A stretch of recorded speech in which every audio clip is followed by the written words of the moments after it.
1,00,000 మంది శివభక్తులతో కలిసి మహారుద్రాక్ష పూజలో పాల్గొనండి. వెంటనే కాల్ చేసి మీ పేరును నమోదు చేసుకోండి. నమస్తే, వెల్కమ్ టు సుమన్ టీవీ. నేను మీ కృష్ణవేణి. మనందరికీ అనేక సమస్యలు ఉంటాయి, అనేక సందేహాలు ఉంటాయి. ప్రతి సమస్య పరిష్కారం కోసం చాలా డబ్బు ఖర్చు పెట్టి యజ్ఞాలో, హోమాలో లేదా పరిష్కారం కోసం మనం వెళ్ళలేము. ఇంట్లోనే సులభంగా ఎటువంటి ఖర్చు లేకుండా మన సమస్యలకు పరిష్కారం ఉందా?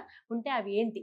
ఈ ధర్మ సందేహాల్ని మనకు ఇవాళ వివరించడం కోసం మనతో పాటు ఉన్నారు ప్రముఖ జ్యోతిష్య శాస్త్ర మరియు మంత్రశాస్త్ర పండితులు, ఆధ్యాత్మికవేత్త బ్రహ్మశ్రీ కొండవీటి దత్తాత్రేయ శర్మ గారు ఉన్నారు. గురువు గారితో మాట్లాడదాం. గురువుగారు నమస్కారం. నమస్కారం. గురువుగారు, చాలా మంది రాహుకేతు దోషాలు ఉన్న వాళ్ళు ఉంటారు. వాళ్ళు ఎటువంటి పరిష్కారం చేసుకోవాలి? అలాగే కుజదోషం ఉన్న వాళ్ళు కూడా పెళ్లిళ్ళు చేసుకుంటున్నారు, దాచిపెట్టి కొంతమంది, చెప్పి మరి కొంతమంది నమ్మకుండా. వీటికి పరిష్కారం ఏంటి గురువు? రాహుకేతు దోషం, కుజదోషం.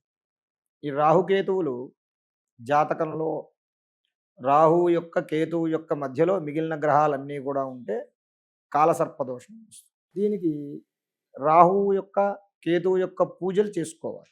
ఎలా చేసుకోవాలి అనంటే, రాహువుకి కేతువుకి సంపూర్ణ జపశాంతులు చేయించాలంటే రాహువుకి 18,000 సంఖ్య, కేతువుకి 7,000 సంఖ్య జపము, తర్పణము, హోమము చేసుకుని దానం ఇవ్వాలి. ఇస్తే రాహుకేతు శాంతి పూజ పూర్తవుతుంది. ఒకవేళ శక్తి లేదు, చేసుకోలేని వాళ్ళు ఉంటారు.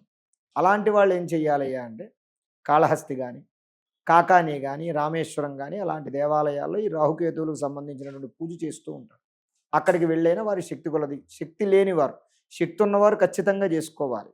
శక్తి లేనివారు మాత్రమే అటువంటి పుణ్యక్షేత్రాలకు వెళ్ళి ఆ రాహుకేతు పూజ చేయించుకుంటే ఆ దోష పరిహారం అవుతుంది.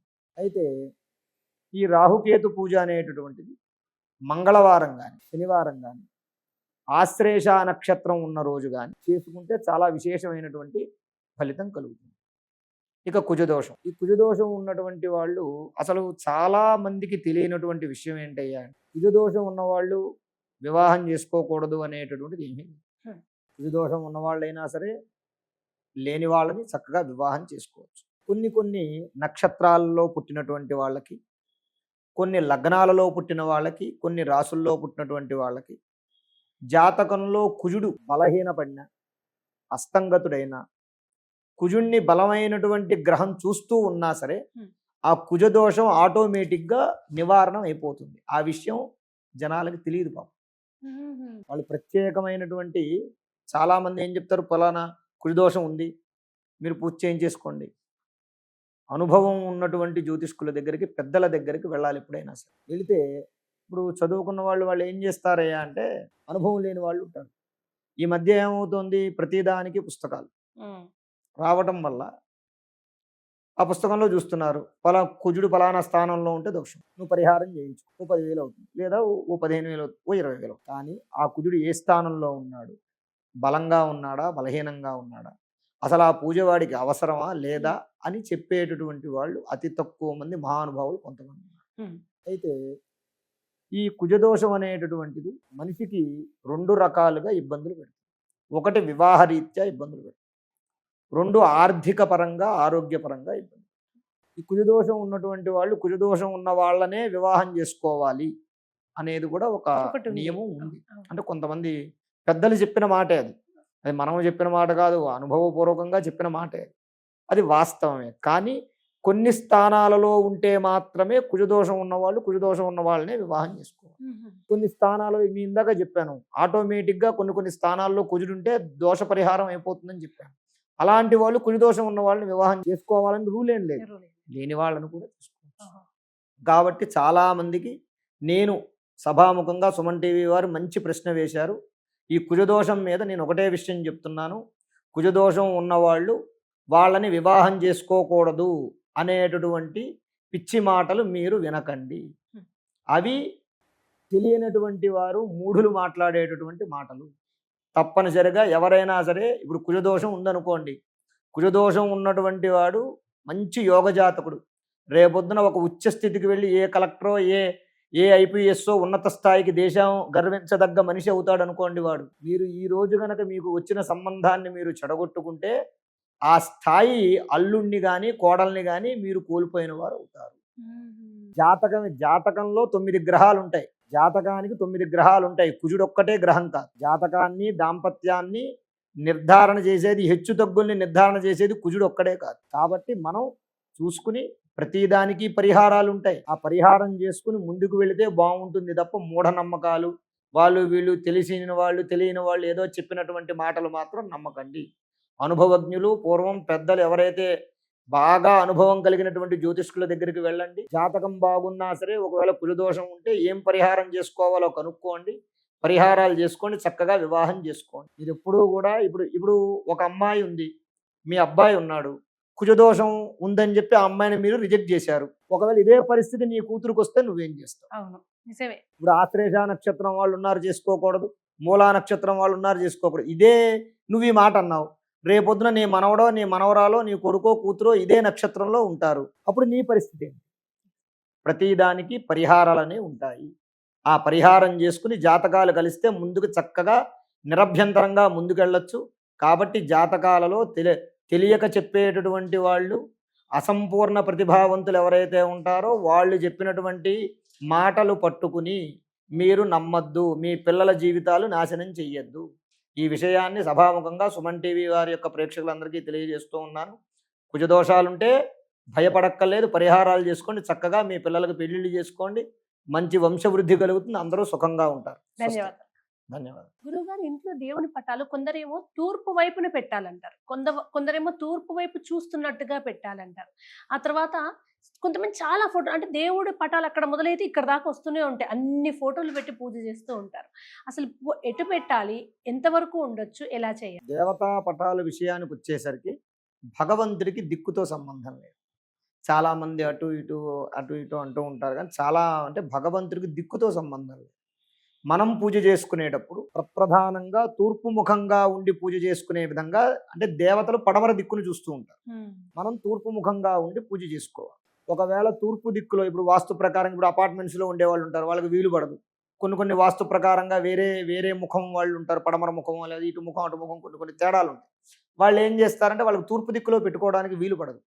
అలాంటి వాళ్ళు ఏం చేయాలంటే ఉత్తర దిక్కులో గనక దేవుణ్ణి పెట్టుకుంటే మనం ఉత్తరం వైపు తిరిగి పూజ చేస్తాం. ఎందుకంటే తూర్పు కానీ ఉత్తరం దిక్కు కానీ తిరిగి మనం పూజ చేసుకోవడానికి దేవుళ్ళు పడమరలో, అంటే ఉత్తరం వైపు కానీ దక్షిణంలో కానీ ఉత్తరంలో కానీ లేదా తూర్పులో కానీ దేవుళ్ళని పెట్టుకుంటే శుభం కలుగుతుంది.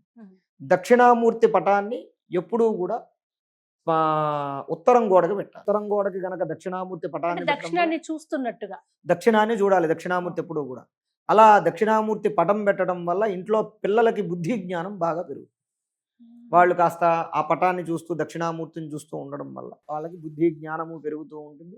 అలాగే ఆ దిక్కు ఈ దిక్కు అనేది ఏముండదు. కాకపోతే ఏంటంటే బెడ్రూమ్ లాంటి వాటిల్లో రాధాకృష్ణుల పటం, సీతారాముల పటం తప్ప, సీతారాముల పటం కూడా కాదు, కేవలం రాధాకృష్ణుల పటం తప్ప ఇక ఇతరత్ర ఏ దేవతల పటం కూడా బెడ్రూమ్లో పెట్టుకోకూడదు. పితృదేవతలు ఉంటారు, గతించిన పెద్దవాళ్ళు ఉంటారు, వాళ్ళ ఫోటోలు దక్షిణం వైపు గోడకు పెట్టుకోవాలి. ఎందుకంటే వారు దక్షిణాన ఉన్నటువంటి, దక్షిణానికి వెళ్తారు, పితృలోకం దక్షిణంలో ఉంటుంది కాబట్టి వారు ఆ లోకంలో ఉన్నారనడానికి సూచన అనమాట.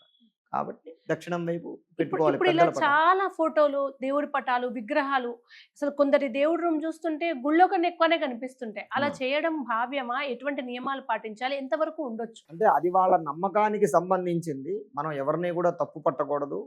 ఎవరి నమ్మకం. ఇప్పుడు మా అమ్మగారు ఉన్నారనుకోండి, మా అమ్మగారు ఏం చేస్తారంటే ఎటైనా ఏ షాప్కో లేకపోతే ఎక్కడికైనా వెళ్తే రోడ్డు మీద ఏదైనా చిన్న చితక ఏమన్నా దేవుడు దర్రే అని చెప్పి తీసి తుడిచి పట్టుకొచ్చి ఇంట్లో పెడుతూ ఉంటారు.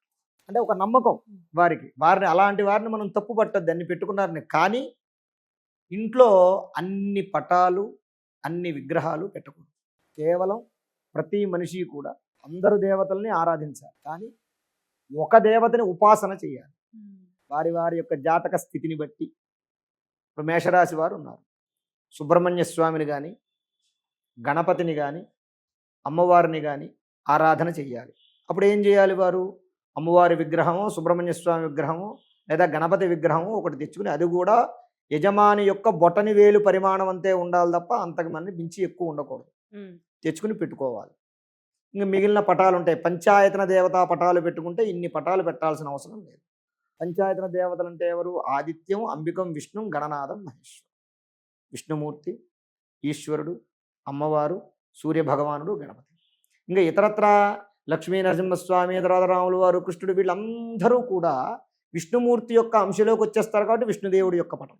అలాగే శివుడు, వీరభద్రుడు, తర్వాత కాలభైరవుడు. కాలభైరవుడు, వీళ్ళందరూ శివాంశకు సంబంధించిన వాళ్ళు కాబట్టి శివుడి యొక్క పటం. ఇంకా ఆ మూలదేవుణ్ణి ఒక్కడిని పూజిస్తే అందరినీ పూజించినటువంటి ఫలితం కలుగుతుంది. కాబట్టి అన్ని పటాలు పెట్టుకోవాల్సిన అవసరం లేదు. కాకపోతే పూజా మందిరంలో ఎల్లప్పుడూ కూడా ప్రధానంగా ఇన్ని దేవతలు పెట్టినా ప్రధానంగా ఉండవలసినటువంటి పటం కానీ విగ్రహం కానీ ఏంటంటే రామ పట్టాభిషేకం పెట్టుకోవాలి. రామ పట్టాభిషేకం పటం కానీ లేదా చిన్న విగ్రహం కానీ, విగ్రహాలు దొరుకుతూ ఉంటాయి చిన్న చిన్న, అవి కానీ సీతారాముడు, లక్ష్మణుడు, ఆంజనేయ స్వామి ఉన్నటువంటి ఆ రామ పట్టాభిషేకం యొక్క అయితే పటం లేదంటే కనుక ఇది పెట్టుకోవడం వల్ల ఆ ఇంట్లో ఎప్పుడూ ఆనందం ఉంటుంది. ఆ ఇంటికి ఏ లోటు ఉండదు. ఆ రామ పట్టాభిషేకం అనేది మాత్రం ఖచ్చితంగా పెట్టుకోవాలి. అలాగే కులదైవం ఉంటారు. ఒక్కొక్క ఇంటికి ఒక్కొక్క కులదైవం అంటే ఇలవేల్పు అంటారు. ఆ ఇలవేల్పు యొక్క పటం తప్పనిసరిగా ఉండాలి. లేదా ఇలవేల్పు యొక్క చిన్న విగ్రహం కానీ మూర్తి కానీ పెట్టుకోవాలి. తదుపరి గ్రామ దేవత. ఇప్పుడు ఒకరు వేములవాడలో పుట్టారనుకుంటున్నారు. వేములవాడ గ్రామ దేవత ఎవరు? బద్దిపోచమ్మ. వాడు ఏ ఊర్లో ఉన్నా సరే బద్దిపోచమ్మ తల్లి ఫోటో వాడి ఇంట్లో ఉండాలి. గ్రామదేవత ఆయా వారి యొక్క సొంత ఊరు గ్రామదేవత యొక్క పటం ఖచ్చితంగా ఉండాలి. వాడు ఏ పని తలపెట్టినా సరే అమ్మవారికి నమస్కారం చేసుకుని చెయ్యాలి. ఎందుకంటే వీడు ఎక్కడ దిగినా అమ్మవారు అక్కడి నుంచి వీడిని కాపాడుతుంది, గ్రామదేవత. కాబట్టి ఈ పటములు మాత్రమే పెట్టుకోవాలి తప్ప ప్రధానంగా ఇతరత్రా వేరే అన్నీ ఎక్కువ పెట్టుకోకూడదని కాదు. కానీ కొంతకాలం మనకు ఓపిక ఉంది, చేసుకుంటాం. మనకు ఓపిక లేదు, చెయ్యలేము, అయ్యో అని బాధపడతాం. తర్వాత అవి తీసుకెళ్ళి ఎవరికైనా ఇచ్చేయాలి. ఎందుకంటే నీ కొడుకో నీ కూతురో రేపొద్దున చేస్తారన్నటువంటి నమ్మకం లేదు. ఇవన్నీ తీసుకెళ్ళి ఎవరికొకరికి ఇచ్చేయాలి. లేదంటే కనుక తీసుకెళ్ళి ఏ గోదాట్లోనో లేకపోతే ఏ గుళ్ళోనో పెట్టేసి రావాలి. తర్వాత మనసు సూరుమంటుంది, అయ్యో ఇన్ని తెచ్చిపెట్టుకున్నానే, భగవంతుడు చేయలేకపోతున్నానే అని మానసిక వేద. ఇవన్నీ భవిష్యత్తులో ఇబ్బందులు పడకుండా కేవలం పంచాయతన దేవతల యొక్క పటము, గ్రామదేవత యొక్క పటము, పట్టాభిషేకం రామ పటం పెట్టుకుంటే పూజా మందిరంలో అంతకు మించి ఎక్కువ ఉండకుండా చూసుకుంటే అందరికీ మంచిది. ధన్యవాదాలు. నమస్కారం.